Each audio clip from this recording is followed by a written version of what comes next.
بسم اللہ الرحمن الرحیم۔ السلام علیکم ورحمۃ اللہ وبرکاتہ۔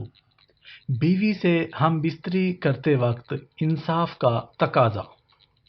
حضرت عائشہ صدیقہ رضی اللہ عنہا فرماتی ہیں کہ رسول اللہ صلی اللہ علیہ وآلہ وسلم اپنی تمام ازواج مطہرات کے درمیان کوئی چیز یا راتیں تقسیم کرتے تھے اور پھر فرماتے، اے اللہ، یہ میرا کام ہے جتنا کہ میں اختیار رکھتا ہوں، تو بھی میرا اس چیز پر مواخذہ نہ کرنا جس کی تو قدرت رکھتا ہے لیکن میں نہیں رکھتا۔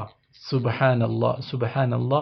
یا اللہ پاک ہم سب کو اپنی بیویوں کے ساتھ نرمی، انصاف اور کیئر کرنے والا بنا دے، آمین یا رب العالمین۔ السلام علیکم ورحمۃ اللہ وبرکاتہ۔